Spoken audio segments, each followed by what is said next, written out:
Shalom, everybody. Rabbi E here, E for Edelstein, and this is Rabbi E in 3. Dun, dun, dun, dun, da, da, da, da, da, brought to you by MEOR DC. You can find us at MEORDC.org or on Facebook at MEOR DC.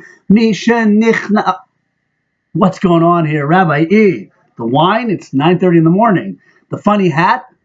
Well, it's for a purpose, everybody, because in this week's Rabbi E in 3, we're going to talk about joy, simcha. And today's the perfect day to do it because today's the first day of the month of Adar. In 2 weeks' time, a little less, is Purim.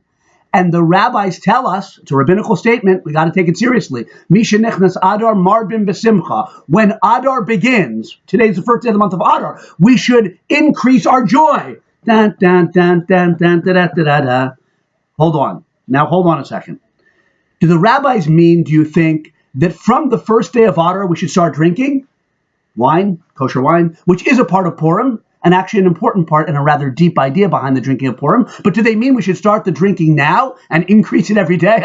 2 bottles tomorrow, 3 bottles the next day, and I should get my funny hat and glasses on today?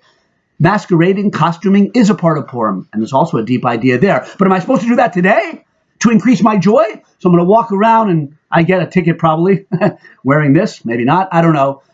I'm going to take off my hat now. I'm going to stop being joyous for a second to tell you I don't think that's what they mean. The costume and the wine, an important part of the culmination of the joy of Adar on Purim in 2 weeks' time. But that's not what the rabbis mean we should start doing today when they tell us that this month is a time of increasing simcha. So what do they mean? Well, let's think about it this way. Purim and Pesach are both amazing, redemptive moments in our history as a people. We were facing threats of destruction, of annihilation, physical, spiritual, and Purim and Pesach both brought our people a deliverance, a redemption, a salvation in different ways, quite different ways, actually. Many similarities, many differences. We went from darkness to light and from exile to redemption in both Purim and Pesach. But in Pesach, it was all open miracles, nisim geloyim, sea splitting, Pharaoh getting knocked on the head with a lot of plagues. Purim, famously, there's no mention of the name of God in the book of Esther, the Megillah Esther, which describes the events of Purim. It was a hidden miracle. We saw after the fact that God was behind the scenes. He hadn't abandoned us, and he redeemed us, but it was done in a different way. One more hidden, one more revealed. Pesach is open revelation, the joy of an open revelation of a redemption. Purim, the joy of seeing what's behind the mask, seeing the revelation of God's hand, even in nature, behind nature as well, or operating through nature, I should say.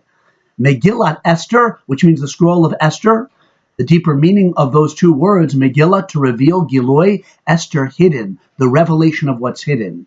What's the joy of Adar? It's beginning to focus more on God, behind the mask of nature. God, who sometimes seems, I don't know, like he's taking a break. Sometimes he could seem like that in the world as things sometimes go in a difficult way. Seeing behind the hiddenness, the hand of God, the revelation at the end that God was really there all the time. That's the joy of Purim and then of Pesach. Redemption, closeness to God. Closeness to God felt in an open way sometimes. Closeness to God felt after a dark period when the light is revealed.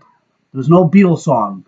Here comes the sun, da-da-na-na-na. You know, it's springtime. That's also part of the joy of Purim and Pesach. Springtime's coming. The joy of these holidays, the Marbin B'Simcha, is realizing that the clouds will go away.